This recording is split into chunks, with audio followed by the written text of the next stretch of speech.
I'm Rip Esselstyn, and you're listening to the Plant Strong podcast. Picture this. You're at a family event and somebody approaches you and says, "Hey, I think that I'm ready to make some big changes. It looks like this whole food plant-based thing really seems to be working for you. You've piqued my interest. Where in the world do you recommend that I begin, and how should I get started?" You're in the right place today because I welcome back two former guests to the podcast, Dr. Laurie Marbas and Brittany Jaroudi. They have recently written the definitive manual on the subject. The name of their book is Plant-Based 101, The Ultimate Guide for Mastering the Plant-Based Diet. So whether you're a veteran or you're just dipping your toes, there's a lot to learn from today's conversation. And we'll be right back with Brittany and Dr. Marbas right after this word from Plant Strong. Let me teach you a little health hack that can save you up to 30% on your next order of Plant Strong foods. Thanks to our partnership with TrueMed, every single item in our product line is now 100% eligible for HSA and FSA reimbursement. Because of the nutritional integrity of everything that we make, you can use your health savings or flexible spending account to stock your pantry with the Plant Strong essentials that you love pre-tax. Here's how it works. Just select TrueMed at checkout before you enter your payment information, and you'll then unlock those sweet FSA, HSA savings. It's real food, it's smart spending, and it's a total win for your health and your wallet. PlantStrong.com. If you're looking for the perfect excuse to invest in your health this fall, both personally and professionally, start planning now for the Plant Strong Black Mountain Retreat. It's November in the stunning Blue Ridge Mountains of North Carolina. Not only will you spend 5 powerful days immersed in Plant Strong living, movement, and connection, but if you're a healthcare provider, you'll also earn continuing education credits that are included with your registration. That means it's not just a retreat, it's a professional investment. This is your chance to recharge, reconnect, and return home inspired with the knowledge and support to lead by example. Spots are limited, and November will be here before you know it.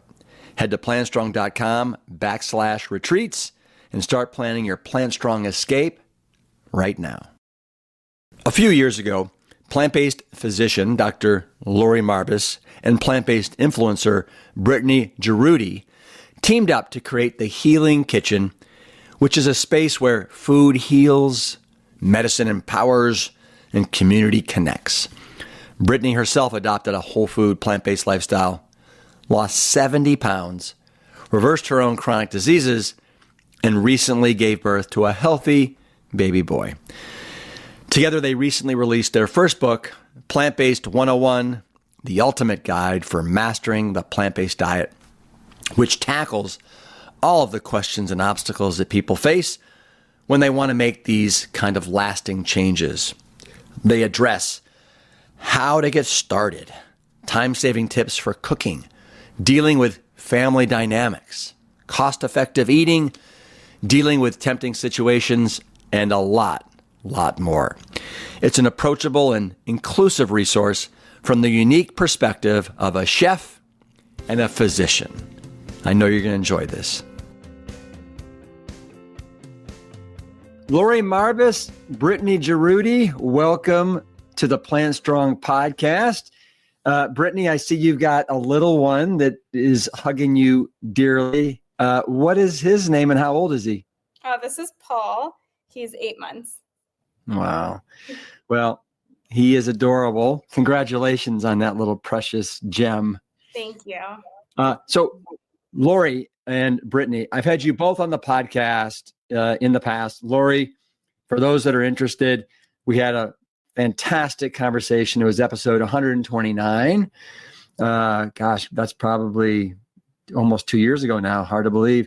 Wow. And then Brittany, you and I had a more recent conversation. We were episode 236 about your remarkable journey. But you guys, I have you on the podcast today because you have just written a wonderful book, and it's called Plant-Based 101, The Ultimate Guide for Mastering a Plant-Based Diet. And you do such a thorough job in discussing so many wonderful topics. We're not going to be able to talk about all of them today. I want everybody to buy the book.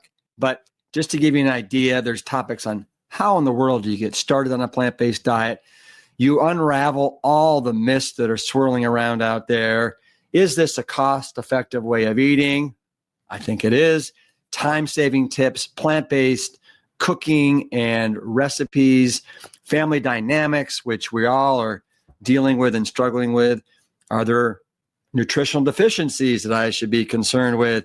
What about eating out and traveling? And then long-term success and adaptation. These are all topics you tackle very, very thoroughly and well in the book. So what I want to do today, gang, is I want to give the audience kind of a taste, a little flavor of this magnificent book.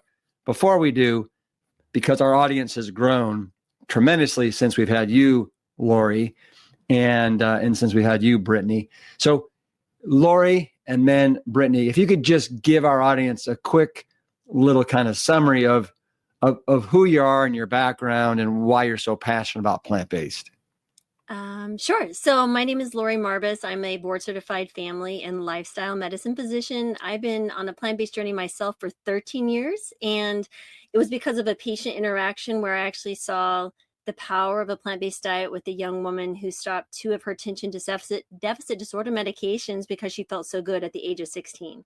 Mm-hmm. And that led me down the journey, the rabbit hole, to find the China study, and then it was no turning back. And so I'm actually licensed in all 50 states to see patients, and I utilize that to help people who are starting a plant-based diet, plant-based curious, the worried well, all those. That's really a very quick nutshell. Yeah, and I have never heard of anyone that's licensed in all 50 states. Do you know anybody else that has done something so absolutely painful? Painful is a great definition. Nobody personally, but I know there's very few for sure. And because it's not an administrative nightmare, but also it's quite expensive to get, but then to maintain, there is a nice little price tag that goes with that. Wow. And just before we move on to Brittany, I do want people to know that, Laurie and I have worked together. Most recently, Laurie was the medical director at our Sedona immersion back in the fall of 2024, and we had a grand old time, didn't we? Yes, that was a blast. So anybody who wants to go, you really should go. It's absolutely one of the best times I've ever had. I mean, it was remarkable. Your team did a phenomenal job. Yeah.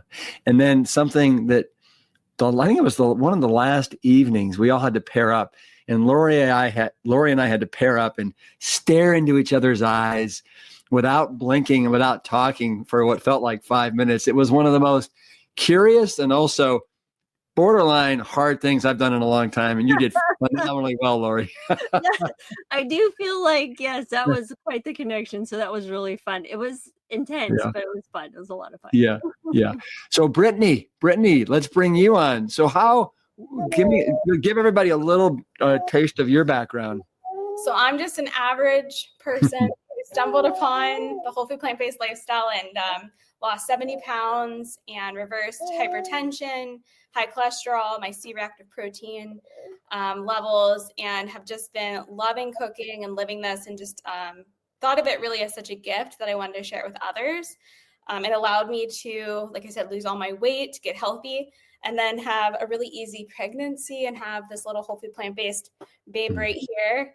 And just, again, it's like the biggest blessing in my life, because I have a awful family history of genetic stuff that if I didn't do something, I would definitely be not having too good outcomes, I'm sure, in the future. Was this your first pregnancy and birth? Yes? Yep. Right. And you say it was relatively easy? Yeah, it went really well. I had a wild birth story, which I was sustained on well-being bars. I can tell about that some other time. But a really healthy pregnancy, no complications. And just really lucky to have this little fella. Wait. What is a well-bean bar? I've never heard of that. Yeah, so they're a whole food plant-based bar that's just beans and dried fruit. And they're similar to a Laurie bar, but with beans in them. And I love the company. We went to the hospital after my water broke, and it was like 5 to 6 a.m. And once you get to a hospital, they're like, you can't eat anything. Yeah. So I ate 2 well-being bars in my bag and then didn't have him until like close to midnight. Oh, So, I mean, it sustained me though through it all, but yeah. I'm curious. What kind of beans are in a bar? I've never heard of beans in a bar. All different kinds of beans. They have black beans, all sorts of stuff. I'll have to send you the link for them. Right. They're a great whole food plant-based company. Have to check them out. For them. Cool. So we're going to go into your new book and talk about some of the topics, but why now? Why did you guys decide to come out with a book? And this just launched, everybody, in early January. So very exciting. Yeah, I think it's important to just kind of back up a little bit in our history together. Yeah. So I had started plant-based telehealth. We sold it. It's now Love Life, which is amazing. Great doctors there too. And then started another company called Mora, trying to use insurance. We shut that down. And that was that time, just perfect timing as I was shutting down, looking to do my own thing, that Brittany had reached out, I think just a month or so before. And I was like, hey, Britt, would you be open to doing something together? And, we always hear about people are always asking, where's the recipes? And can I talk to a medical doctor? I'm like, well, why don't we put them together? And we came up with the concept of the Healing Kitchen. So it's a live group that we do every single week. We do live coaching. Brittany does her amazing cooking demo for half hour. I answer medical questions for half an hour. We have a private community. Along with the book, we launched a course to really help people walk through how to start a plant-based diet, starting with the mindset and then just understanding the habits that sustain a healthy, well-balanced plant-based lifestyle. And that's where the book kind of came from, because we also do monthly workshops, which you've been a part of once before, like a year or so ago. And so that Healing Kitchen piece has really been kind of the nidus to address some of the questions. And that's where it was like, we have all this same thing. We hear the same questions. We say the same answers. We see the same problems. Like, why don't we just put this all together? And people love that idea. We did a little workshop to kind of test the waters. And it was like, yes, this is exactly. And then we expanded upon that. And that's how it was kind of came to be, because we really wanted to put together a manual, so to speak, nothing like Dr. Greger's 600 cited this, which is amazing. But that's a little overwhelming for a lot of people who are just getting started. And even for people who've been on a plant-based diet for a while, I want to highlight my own experience as a physician. Just, saying these are the things that I see recurring that you can avoid by doing certain things. So that's kind of where it started, like 1 or 2 pages per topic. Get deep enough to like, oh, I need to be asking some different questions here, right? Not just like, oh, this isn't working for me, I have to give up the plant-based diet. It's like, no, this is just, let's step back and let's look at the broader picture. What can we do to tweak? It's like, you look at the radio station, right? You're like, I know that plant-based radio station's here, but it's a little fuzzy. So how do I dial it in so it comes in clear? And that's kind of what we are. We're kind of the dialing in and getting everything a little clearer for you, so you can really appreciate your journey and continue to evolve and thrive.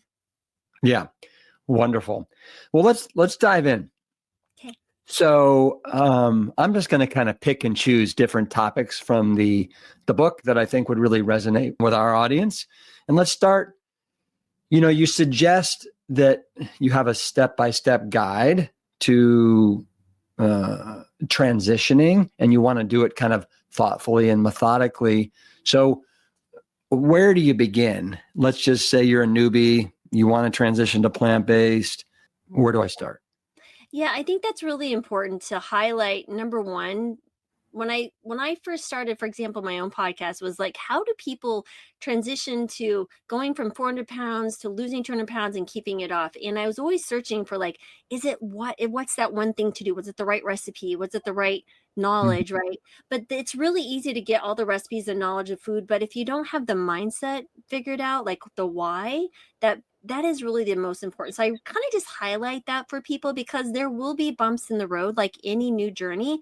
And because you're stepping outside of mainstream, food eating and Yeah. you're searching and going another way, you're going to hit all sorts of unexpected bumps. And so that's kind of where you need to be prepared to understand your why, so that it'll help you kind of navigate those and pull you over to, looking at that obstacle as a lesson of learning and reframing it, and being able to navigate it. So that was number one, is the why. And the next is, okay, I get why. I want to live a longer, healthier life. I want to be here for my kids. I want to have energy, right?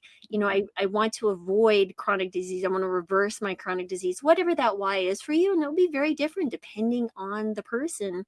And that will be also, well, how can we now put in the things to help us not feel overwhelmed, right? Because when we get overwhelmed, we see resistance and we stop. So we break it down into really some simple ways to do that, right? Is how can you do this? Let's say you do just breakfast for a week at a time. Then you go breakfast, lunch, and dinner.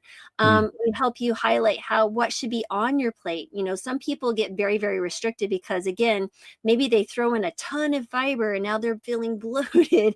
And no, they're like, I can't handle this. It's too much. Well, let's step back and go, well, what caused that, right? So how can we ease into it? Let's make this smaller so that your body has time to adjust. So you're not feeling the emotional resistance and the physical, symptoms. Let's really try to navigate this in a very thoughtful and methodical way. It's not very difficult, but once you have the knowledge and know what to expect, when you start seeing it and you tune in, it's a very mindful approach. So people can tune in and go, that makes sense. And so they back up and not feel scared, right? It's just, there's nothing to fear here. There's nothing to get frustrated, but that resistance is telling you something. And we just turn to it and say, okay, what does that mean? That's really the approach we like to take. Yeah. Wonderful. I think something that is very, very real, especially when people go, cold kale from the standard American diet to, whole food plant-based, is cravings and withdrawals. And you have a section in the book on that. And I'm just wondering, what would you tell people? What's the best way to deal with these cravings and withdrawals? Brittany, do you have any, Brittany's really good at helping people navigate that, I think, at least from their favorite food type standpoint. I think it's finding those alternative swaps. And you said it in your books a ton, and it's just finding things that are familiar. And I find that seasoning and flavoring them with sauces, or, cravings of cheese, making a cheese substitute or a meat substitute really goes a long way. And it's just finding what your family enjoys. But I find that when people get off this stuff and really start implementing the whole food plant-based lifestyle and these recipes, they feel so good. Their digestion's better, they're sleeping better, the energy's better, that it's not as tempting to go back to it after you've done it for a little bit. Yeah. I always tell people that, what do you think would happen if you're a caffeine drinker? You do coffee every day and then you go off the caffeine. What happens? You get irritable, you get headaches, you feel awful, you get grumpy. Right. And so I just let people know, listen, you're going to have to go through a period where you're going to feel worse before you feel better. And that's actually a good thing. Mm-hmm. So just hang in there. Yeah. Yeah. And I think it's important too to highlight, is there an emotional craving associated with the food as well? Right. So maybe they ate something after dinner with their husband while they watched TV and it was not, very healthy for them. There's that piece too, is really examine the habit of surrounding it. So if you're eating a whole food plant-based diet, yet you're still craving something that's not, let's examine that one layer deeper, right? So there's some emotional component to it. It's like a smell of anything could bring you back to a memory. That's kind of the same thing. People may be feeling a bit nostalgic about that particular food in their life. And then once you understand that, well, okay, now let's build a new habit around something healthier or some other activity even, to really, satisfy that craving, because cravings are just the body's physical needs or emotional needs. There's something that's driving that craving. There was some reward circuitry that's not being met by you going to a whole food plant-based diet. So that's just one piece to think about as well. So what is it that's going on with me after last night? I had a 1 meal crock pot of white potatoes, purple potatoes, kale, garbanzo beans, onions, and some curry and some spices. I had that phenomenal. It tasted so good. And then about 45 minutes later, I'm like, oh my God, I need my bowl of cereal with fruit on it. I mean, it was like all the little, I don't know, everything in my body was like, you want it. So does that just mean my little sweet tooth? It very well could be, right? Or maybe you just needed your nutrient. There was some nutrient or sweetness. I mean, who knows? It sounds like a wonderful meal, both of them. So I wouldn't feel bad about it. But you also expend a lot of calories. Yeah, So true. I don't know if you've ever seen him on the pickleball court, but it's pretty intense. So I was like, I am not being on that one. I'm over the inner court. It's really entertaining. Yeah. All right. So let's move from cravings and withdrawals to, so you have a whole section on meal planning and prep for beginners. I would imagine that maybe this section was probably done by Brittany. I could be wrong, but like where do you suggest to make this simple when you start out? What's the best way? Yeah, I think keeping things as, you don't have to reinvent the wheel when you go whole food plant-based. It's like there's familiarity in cooking and planning. It's just making easy swaps. And some things are like, what are you going to replace the meat with? And it would be beans. And so it's just doing things like that when you go through meal planning. So it doesn't even mean that you have to redo everything you have. It can be switching out eggs for oatmeal and things like that. So I think we kept it pretty simple in the meal planner and in the recipes for you. I think the recipe piece is helpful because, for example, if there's, a bean chili, like that's super easy to make, that's one thing that we have almost on a weekly, if not every 10-day rotation. So we tend to fall into camps of regular recipes, right? 7 to 9 recipes that most of us will make over and over again, kind of like your bowl, right? You're known for your bowl. And that's kind of the next step. Like my smoothie every morning it's been doing it for like 8 or 9 years. And so it works really well. And it just makes me feel really good. So that was, the one recipe. So yeah, just figuring out what that is for you, culturally driven too. Maybe it's because you're from Italian and you want Italian, or maybe come from a Mexican home. I grew up in New Mexico, so Mexican flavorings are my default by maybe not by genetics, but absolutely by nurture. So that is one thing. Is it more of a salads or, whatever that might be for you. So it really just depends. Yeah. If you're somebody that really misses that umami kind of enhancement, do you, Laurie, have any good kind of umami tricks to kind of enhance meals? It's fun because, I'm pretty boring, right? So when I like the chili flavors and those things, but I've been really enjoying watching Brittany do her magic in the kitchen because she'll bring out miso and I've learned so many things that I wouldn't have even dreamt of trying because one, I'm like, I don't even know what this is. Two, I was like, I don't know the taste profile, how to make this.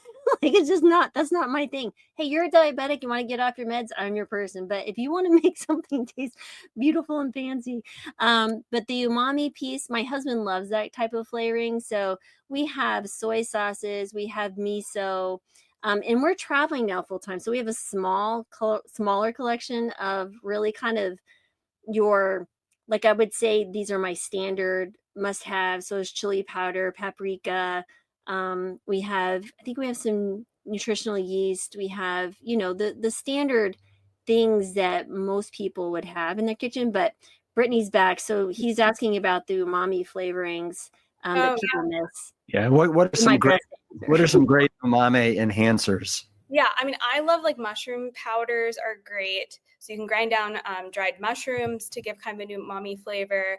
I love some black molasses with, even some like ginger and a little bit of miso. I know you mentioned it earlier, and some vegetable broth. So you can make a really easy sauce like pretty quickly by just throwing some of those things together. Yeah. Love it. What's your opinion, both of you, of raw versus cooked? Are you a fan of a combination of both, more raw, more cooked? Doesn't matter. Yeah, I know I personally love both. I live in Pittsburgh, which is similar to Cleveland. So although I know you're not there now, but it's very cold in the winters. And so I love some cooked things for sure. And then I also loved raw. So I try to get both in my day throughout. Mm-hmm. Yeah, I think it's important to balance both. One, because certain foods you're going to have to cook in order to consume, like certain beans and things. So I try to incorporate as much raw as possible, but the cooked has its place as well. So I don't think there's a particular balance. I think summer I tend to be more raw because of fruits and more vegetables that are in season. And in the winter, I tend to fall back more to more cooked meals just because they're warmer in the climate. So again, what's seasonal and what's available and where you're currently living, we try to buy seasonally and what's being produced where I am, wherever that might be. And I think that's a great approach too. Mm-hmm. Yeah. Okay. So I think I heard a stat from Dr. Will Balshowitz that 97% of Americans are deficient in fiber. Yes. Right? Yes. Incredibly sad statistic because we know how important fiber is. Yes. So you have a whole section on fiber and its sources.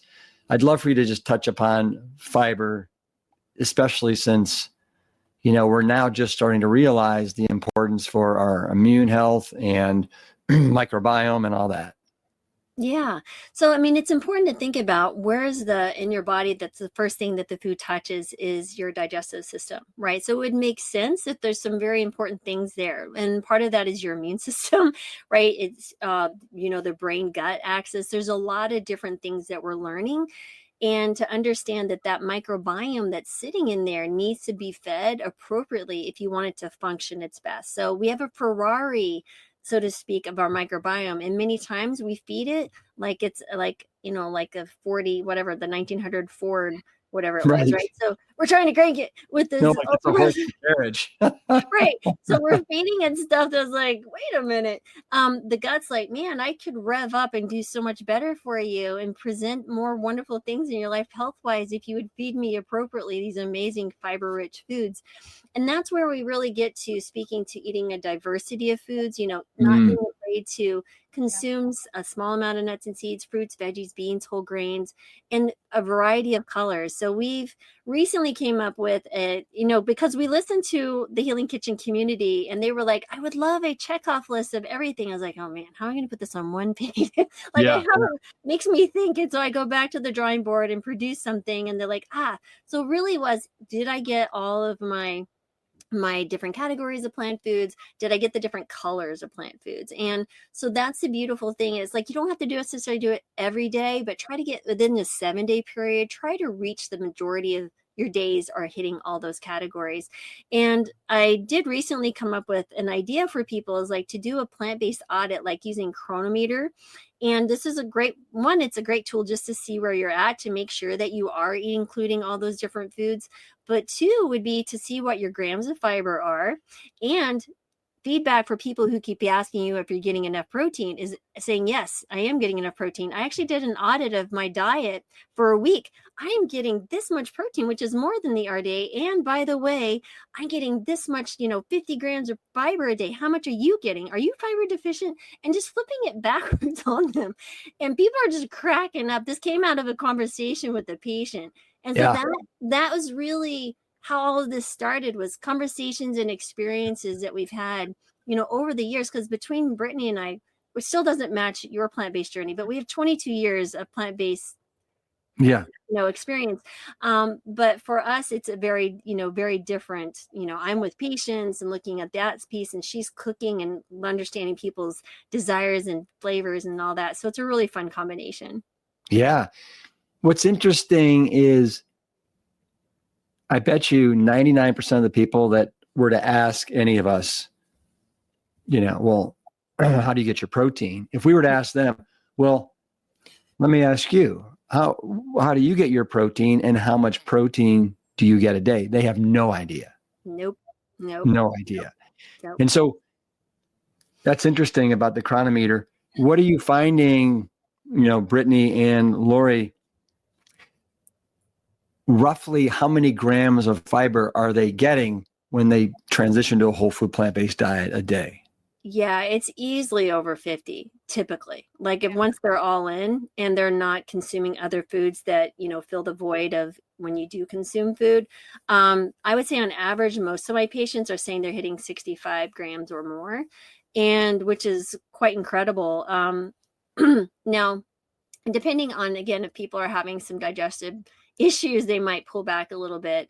But for the most part, definitely over 50 grams per day, which is, what is it? I think the RDA is like 25 for women, 35 for men, which is anemic recommendations, but we're not even meeting half of that. I think average is like 12 grams of fiber per day per American.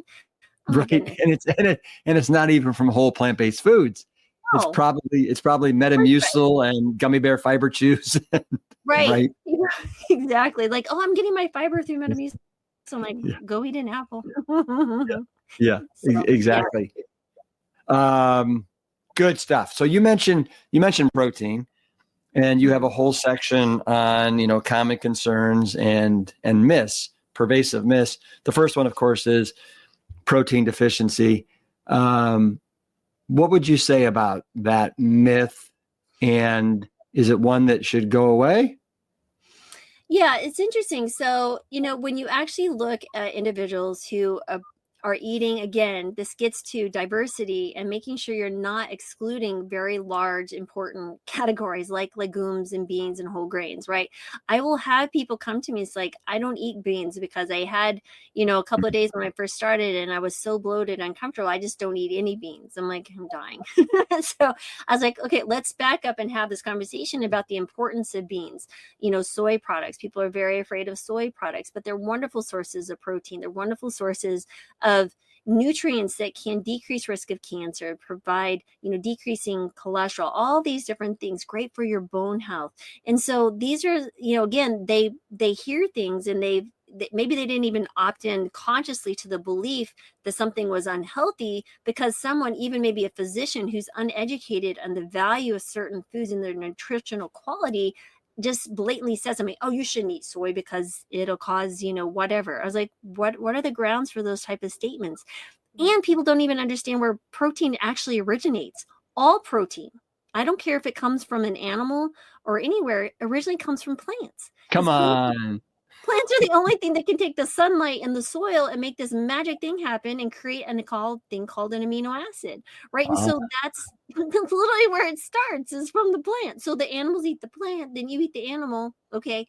Your body breaks down that protein into its little milieu of amino acids, builds up the proteins that it needs, and does its thing. So again, people are just like, you're missing the whole point here. We're just removing the middle animal and all the things that come with that and go straight to the main protein source. Yeah. Yeah. And so, what have you found? I mean, with your patients and they're following their chronometer, what are they hitting? They're typically having, so they'll, again, if we talk about different categories of patients, but on general, people are absolutely meeting the minimum RDA, which is 0.8, grams per kilogram of body, which is 2.2 pounds, right? As they get a little older, I do find if people navigate towards, maybe they eat only a pound of vegetables for breakfast, and if they're my little 70-year-old lady and she's like, I'm just so full, I can't eat anymore, I'm like, okay, let's talk about making a diverse breakfast bowl for in the morning. So there's some categories. Again, when we start restricting, there's a potential that we might miss out on a lot of different micronutrients, not even the macronutrients of necessarily protein. But when you're eating a wide variety of foods, they're absolutely probably easily meeting. I know I easily eat it on a whole food plant-based diet, 1 gram per kilogram, very easily. And so now if you're an athlete, let's say you're raising a teenager and they're expending a large amount of different calories, there's a section in the book that describes and speaks to athletes or older people's nutrition or kids. Yeah. That's a little bit more nuanced conversation. And I think it should be individualized to the individual needs. And so, but for the general, if you're eating a wide variety of foods, you're eating enough calories to stay at a healthy weight, you're absolutely doing well. Now, if someone is tremendously overweight, they have 50, 100, 200, 300 pounds to lose. We're not going to eat to that weight. We can eat to the ideal body weight. Oh, that's interesting. Yeah. So that would be around a BMI under 22, in my opinion, because when I have patients, and I've been saying this for a long time, I think the categories of BMI above that, and again, I understand body composition and muscle mass and fat and all that different stuff, but when you start really hitting under 22, that's when I see blood pressure improve, blood sugars really start to trend off. You'll see it earlier, but like really getting off all medications. If I can get someone really paying attention to what they're eating, moving their bodies, dealing with the stress, that is the dialed in approach. And when we get under that, so we usually typically say, look at what your BMI would be around 22 or a little less. That would be the protein needs that you need to think about, not to keep 180 pounds. And again, unless you're a football player who's trying to maintain that's a different conversation. Yeah. But my little old lady who's sitting on the couch doesn't need that much protein. Yeah. So. Well, let me ask you this, because I know you do talk about, some specific requirements for those that are aging, for obviously children, for athletes. But since the majority of, I think, the Plant Strong listeners are probably, let's say, 45 to 75, any particular nuances that you'd like them to potentially start thinking about as they're aging with any of the macro or micronutrients? Yeah. So I think it's really important to make sure that you're getting those 2 servings of legumes daily. Number one, that's going to be a great source of your protein. And if you can, do 1 or 2 servings of a soy product, as long as you're not allergic to that, because again, that is a wonderful way to get your calcium, your protein. And if you can do the whole soybean product, that's even better. So, the whole soybean, the edamame, the soy curls, those type of things, because there's so many nutrients that come in the soy product. It's just, again, you can get the organic. If you can't, again, just try to isolate. I really like to highlight beans and legumes. And Brittany does such a wonderful job bringing in all sorts of different types of beans into the recipes, which is really cool. But again, that also those whole grains. So whole grains and beans, such an important piece as we get older. If you can build around that, and that will really carry them. Because some of the problems and questions we get are people like, I'm fatigued on a plant-based diet. I don't have enough energy. I was like, well, what's going on here? One, they're not eating enough calories, right? It's a volume food thing. So let's do more, maybe those more calorie dense things. So like sometimes I'll help, not uncommon. People are like, I can't sustain a healthy weight. I'm losing too much weight. Their BMI is hitting under 18.5. And they're like, how do I sustain a healthy weight? I'm like, well, you're one of the lucky ones. I get to go munch on these things, your avocados, your nuts and seeds, your nut butters, but also make sure you're getting all those other things. Again, not an uncommon problem that I see. And so that's where I'd highlight is let's really make sure we're eating that diversity of foods, but the legume category in particular is so valuable as we get older. Yeah. Are you seeing anything with any kind of nutritional deficiencies with people that are aging, whether it's D, omega-3s, B12, and any nutrients of concern there? Yeah, that's a big thing. We talk about labs in the book, about which labs you might want to get checked. As I've always stated, the one supplement that's a non-negotiable, you really should be your B12. I had one patient in particular who wasn't even necessarily older, but mid-30s. She'd been vegetarian and then went fully vegan for many, many years, well over a decade, and was having severe symptoms. And it was all pointed to B12 deficiency. I was like, do you supplement? She goes, no. And when we checked her labs, and even while we were checking her labs, like, I need you to start this high dose immediately. It was severely under normal, like even like under the one, like 250, it was like 100 something. It was really, really low. So we started injections and all of those went away. Luckily, she didn't have any permanent damage. So this is one thing that we don't want to mess around. If someone tells you you can just eat fortified foods, no, you need to supplement. But they're like, oh, but a plant-based diet's supposed to meet all my needs. So I like, then go eat some dirt. Don't wash your vegetables. Drink some unfiltered water. Get your B12 that way. If you really want to be natural, then don't walk in a grocery store. Go grow your food. And then that's how you can get your B12. That's where those organisms live. But people like, Okay. So we can't, we live in a very different society. We live in a different world. So yes, you might need to supplement a few little things. Vitamin D is a really important one. So if I have women who come in, let's say they have osteoporosis, they transition to a plant-based diet maybe in their 50s, 60s, 70s. It doesn't matter. I don't know when that osteoporosis even began. I don't know what their bone bank was when they were 30. I don't Yeah. know what their, I don't know, but there maybe they were very ill on a, let's say, autoimmune disease, and they were on high doses of prednisone. And that was the problem. It's not the plant-based diet that causes it. When you highlight osteoporosis and you're 50, 60, 70, this happened decades ago. This didn't happen overnight. And Mm. so that's really important thing to say, but we can help address it, resistance training, making sure your vitamin D is where it needs to be, making sure you're consuming enough of those foods, again, the soy products, to get that calcium and the protein, which is important for your bone health. It all points to the same lifestyle measures that you need to be doing. And so other nutrients, I would think an algae omegas could be a good supplement for many people. I take these just because I like, it's like an insurance policy, right? So you can absolutely eat ground flaxseed, walnuts, all those things. We convert a little bit, 5 to 15% of those, our gut does, to the long chain omega 3s. However, they're very hard to know for sure how much. So I consider it, if my brain health and my heart health, and they can just take a little bit of an algae omega and be okay. This is a plant derived omega 3, the long chain.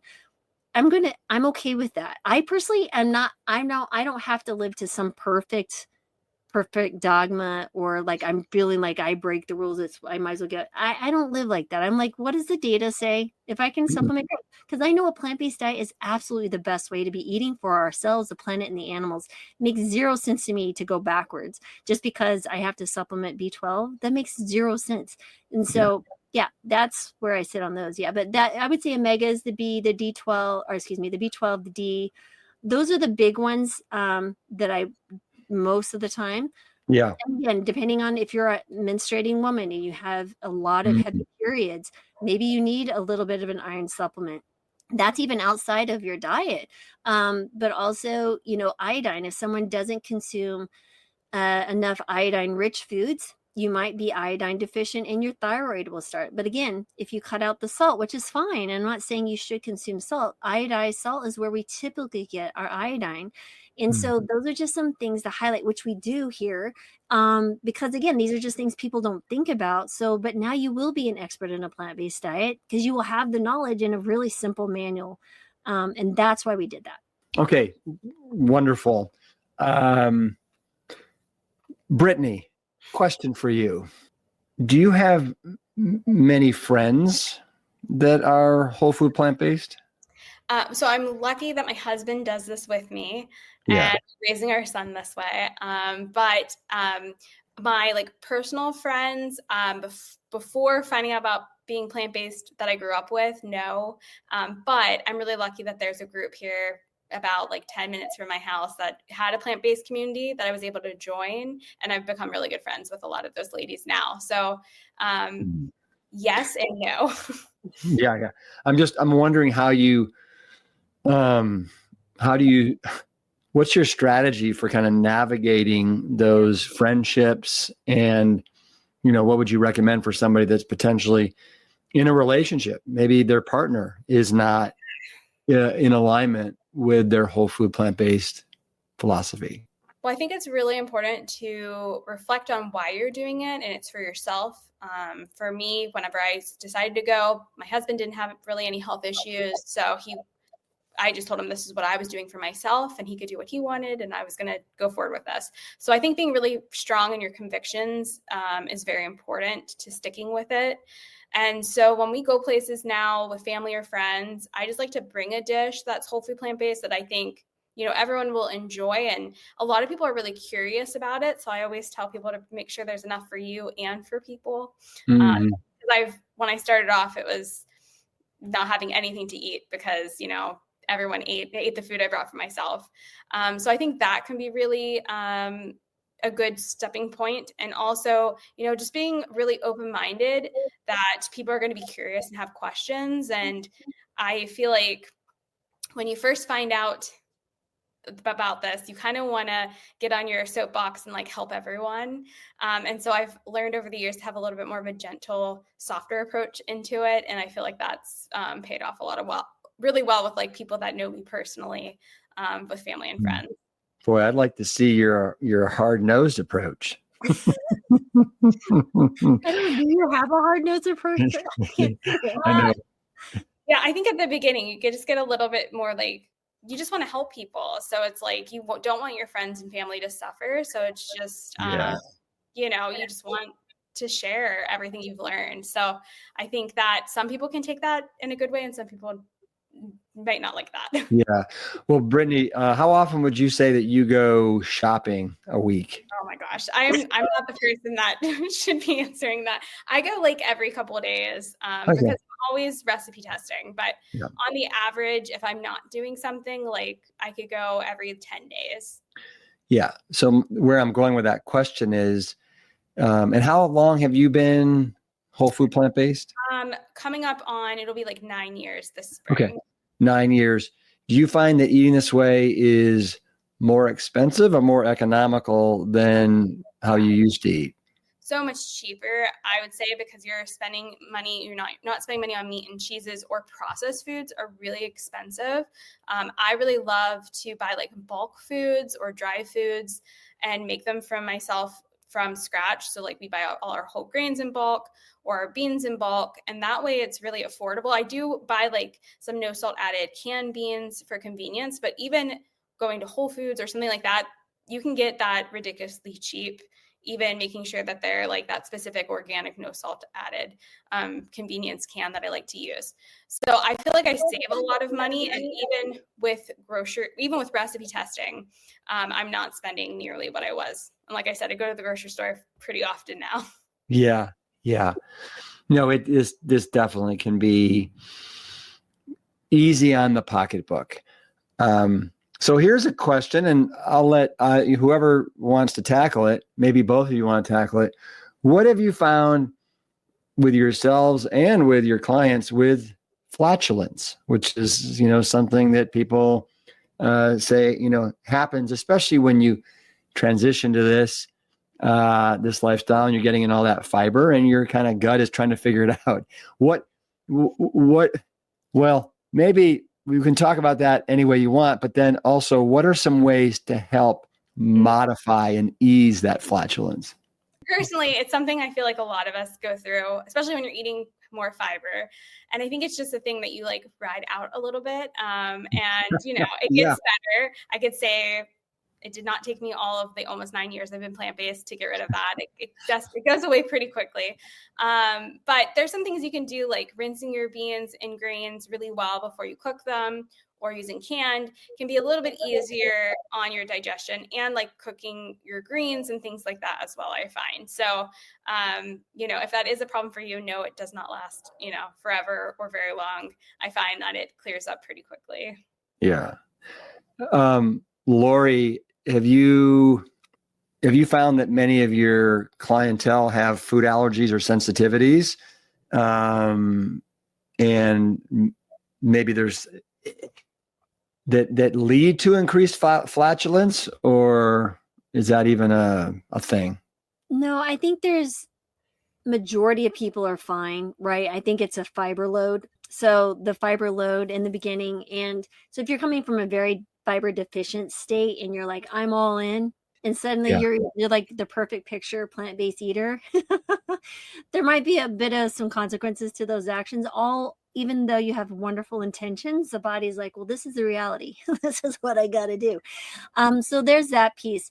But for the majority, when it comes to food allergies and sensitivities, it's a really nuanced conversation regarding what real allergies are. If someone actually is celiac or has a pretty sensitive gut to gluten, that's a separate issue. When I see it's a big issue is someone who has pretty severe autoimmune disease. And so, which harkens back to the need to really have a really healthy gut microbiome. And that's why I love about, Brittany having a little guy. He's such a beautiful example of he's probably going to have less sick days. Of all the plant-based baby people I know, because I've helped so many people, like my pediatrician's great, but can you help us with this, navigate this, right? That's really, really important, is that you're decreasing the chronic disease risk because you're making sure that gut is so healthy. But when we start really thinking about someone who has severe autoimmune disease, like my friend Chris Miller, Dr. Chris Miller, which I think you've had Yep. on the podcast as well. Yeah. With her lupus, her journey was really long. She was like, boy, I went plant-based, and she talks about how some of those actually worsened her symptoms in the beginning, but now she can eat pretty much everything. Granted, we started around the same time, almost 13 years ago. We've been friends for a really long time. We met each other in person, and that's how we started working together. But that was really an important piece to highlight, was that if you have really severe autoimmune disease, your navigation of this might be a tad bit more tricky. And that's where I see that most people have. If you have pretty severe autoimmune disease, that's where the food sensitivity can really be an issue. And that definitely needs to be taken into account. Yeah. It seems like there's a whole segment of influencers and people that are out there right now that are trying to bash plants. And it's for myself, and I'm sure for you guys, it's kind of disturbing that people are trying to make whole plant foods out to be, not healthy. They're loaded with anti-nutrients. You have a little section in your book where you talk about phytates, oxalates, and lectins.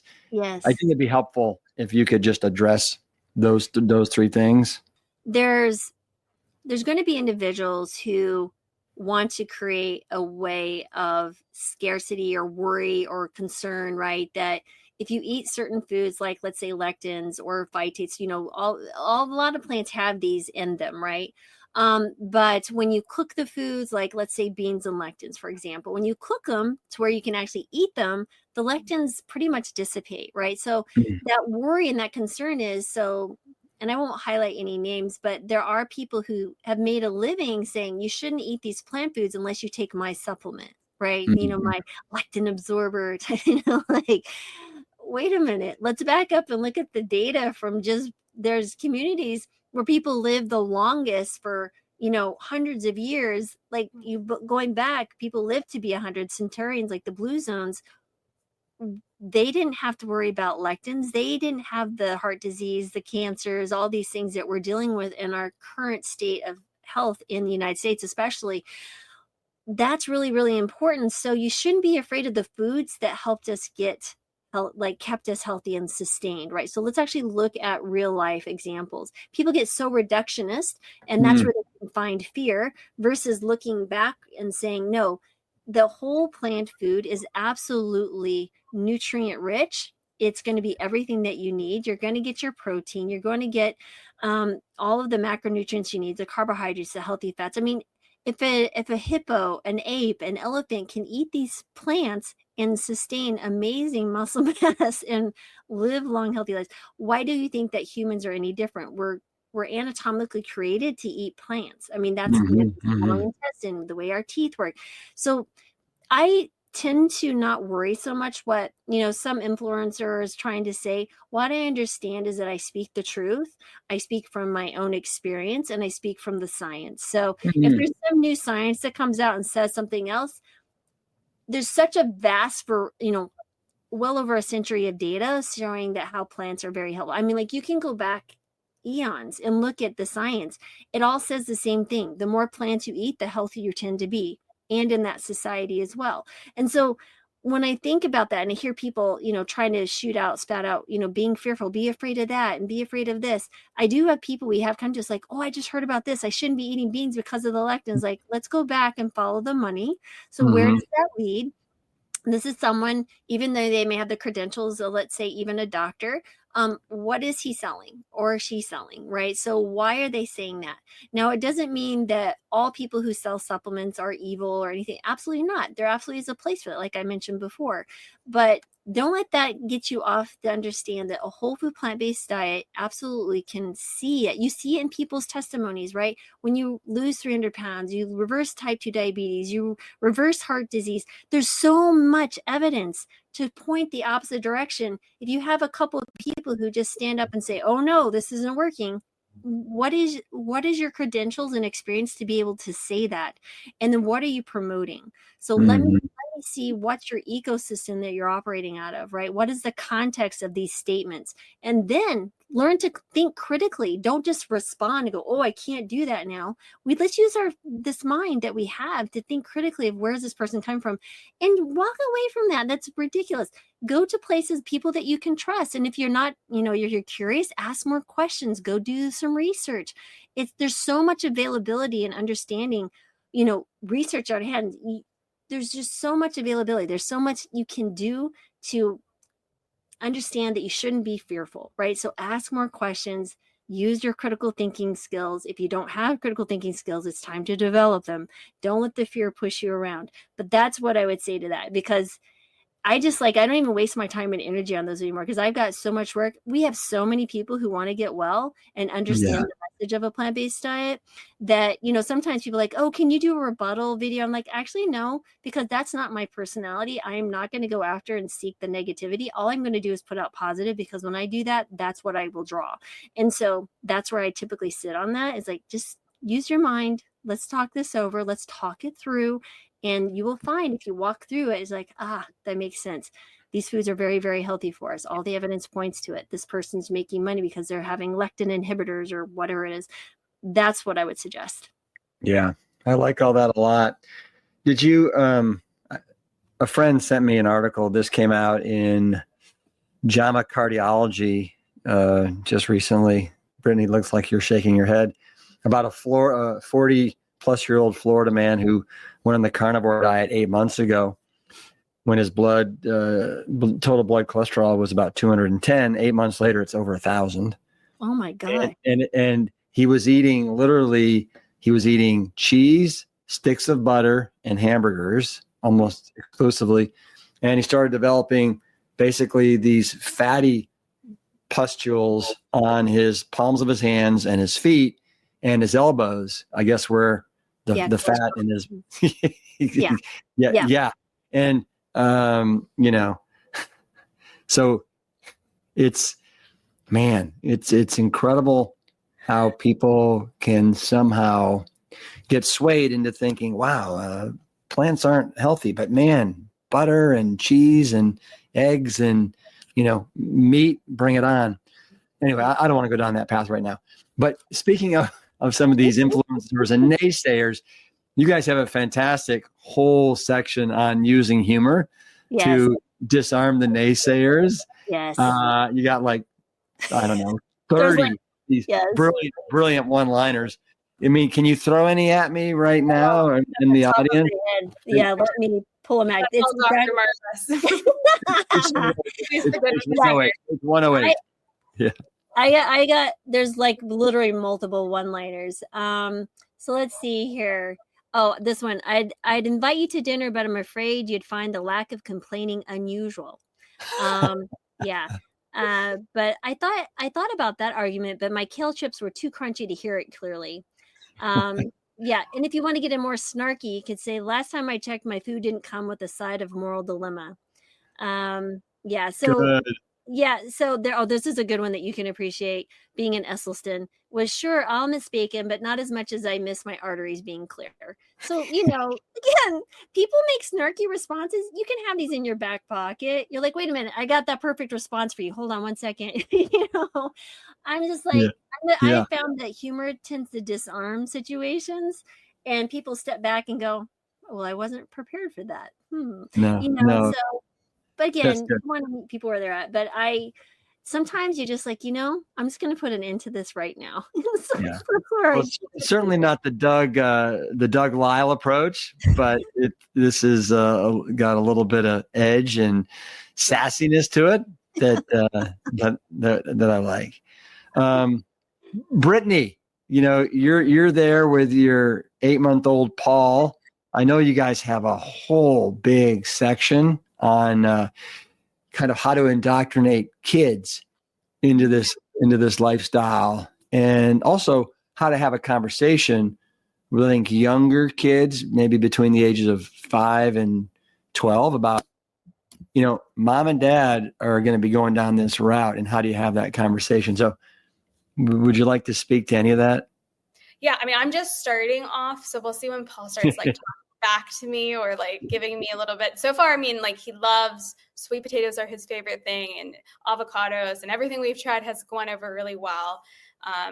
But I think Dr. Marbas, she raised like 3 teenagers and young adults on it. So it's nice that we both have both perspectives. Like, I feel very blessed that I was able to be whole food plant-based before he was conceived, throughout my pregnancy, and now we're able to like give him, I feel like, a big blessing boost that this is like his normal, growing up with us cooking for him this way. But coming to it when you are not whole food plant-based and you have kids and you're finding it later can be a little bit of a different scenario to go through. So Dr. Marvis, it's nice that we have both aspects of it here. Yeah. All along the time continuum. Yeah. Absolutely. Yeah, mine were 13, 15, and 18, 13 years ago. And so really, I think there's one rule of thumb is that in the home, we eat plants. That's plants rule. This is the way it is. Outside the home, y'all do what you want. Your body's going to tell you, you'll have a foundation of plants. And when your bodies and those experiences show that you're not feeling well, you'll navigate back to what I'm teaching you here. And then along that way, I educated them, but they were already spending a lot of time in the kitchen already because that's how we raised them. And like just because I'm the mom doesn't mean I'm the only person standing in this kitchen. That means that every single person that walks through that door that is a Marbas is going to be in the kitchen at some point. And so that's a really important thing, is teaching them those skills, as to how to cook. Because when you release them into the world, they're going to be in this world that we're dealing with, right? The ultra processed foods, the convenience, their friends. Do you really want them not to be, you're trying to protect them because you don't want them to be upset? What are you doing here? You're actually doing more harm in the long run. You're setting them up for, long-term chronic health issues and not the skill set to actually navigate this world and lean back on, I can cook. I know how to make healthy meals that taste good, regardless of where we are. That's a really, really important thing to teach your kids. Yeah. Brittany, how many recipes are in this book? There's about 30. So we don't say this is necessarily a cookbook, but a guide to recipes. But there's so many. I mean, I was just looking at the buffalo wings with the whole food plant-based ranch and buffalo sauce is like one of my favorites. There are so many good ones in here. There's a Southwestern salad, a breakfast scramble. So it's really a good push to get you started. And then we have hundreds of recipes on our website, and between the Healing Kitchen, oh my gosh, I think there's a lot. Like I said, there's a lot. Yeah. And then Brittany's website and what she does. I mean, there's probably thousands at this point. So yeah. Yeah. Well, I am right now looking at the PDF that you guys sent me so Laurie, if you could hold yours up too, the ultimate guide for mastering a plant-based diet. If any of you just want everything from A to Z, I highly recommend you check it out. Is there an easy way to get a copy of this? Where would I go? Amazon. Just type in Plant-Based 101. You can type in Marbas, Brittany, Jaroudi, any of those names, and it'll pop right up. Yeah, we've been really lucky. We've been like the #1 release in fiber and nutrition. So there's some really cool things to see. And we're getting great feedback from it. But people are like, man, this is just a simple, straightforward, getting to the point manual that's not been out there, because I was like, man, we're going to condense everything that we get asked in one place. And if you have deeper questions, we give you those resources too. So. Yeah, no, you're right. It's very accessible, and it's what is it, about 120 pages? 135 pages, I think. Yeah. It's not overwhelming. Yeah. No, I loved looking through it, and you guys did a wonderful job with that. Way to be. Any departing words from either of you to the Plant Strong audience? No, just thank you for being here, and just understand it's just, you don't have to get overwhelmed with the journey. It's the best journey you can be on. Again, I find it to be the most powerful thing that I can prescribe my patients. It's not going to be a prescription of another pill, but it's another salad, it's another bean dish. It's one of those things, and you can share this with others and help them. It's so accessible but you can't be fearful. You can't allow the resistance of people or your own thoughts and worries push you from not doing this. If you're feeling a pulling, there's a reason. And so I would say lean into that and don't be afraid. You can do it. Nice. Yeah, and I would just say the more plants you can eat, the better. So however you find ways to sneak in all of your plant-based foods, the healthier you'll be. Well, Brittany, I hope that Paul, right? Paul is napping, and he's going to be in a great mood when he wakes up. I hope so. Yeah. Well, Brittany and Laurie, it was wonderful to have you back on the podcast. Let me know when you write another book, and we'd love to have you back again. Yeah, we're playing around with some cool ideas around healing habits from the Healing Kitchen. So yeah, we've got some fun stuff coming. So keep your eye out. Yeah. You guys are plant strong animals. Yes, we're working on it. Yeah. So on the way out, I'd love for you to do the standard goodbye. And everybody at home, if you're watching this on YouTube, join us right now. Let's do a big virtual Plant Strong fist bump. All right. On the count of 3. All right. 1, 2, 3. Plant Strong. All right, you guys. Plant-Based 101. Go get them. I loved so much of the common sense material that was in this book, as well as so many of the humorous takes on how to handle all of those uncomfortable situations that we all find ourselves in from time to time. As many of you know, I've been at this for almost 40 years and still encounter the same questions that many of you do. Plant-Based 101 is a confidence book. It's a manual to get started and then a guidebook to stay committed. I want to thank Brittany and Laurie for getting this work out there. And of course, I'll be sure to put links in the show notes on how you can follow these two and also purchase the book. I want to thank you so much for listening, and always, always have confidence in Plant Strong. The Plant Strong podcast team includes Carrie Barrett, Laurie Kordowich, and Amy Mackey. If you like what you hear, do us a favor and share the show with your friends and loved ones. You can always leave a 5-star rating and review on Apple Podcasts or Spotify. And while you're there, make sure to hit that follow button so that you never miss an episode. As always, this and every episode is dedicated to my parents, Dr. Caldwell B. Esselstyn Jr. and Ann Cryle Esselstyn. Thanks so much for listening.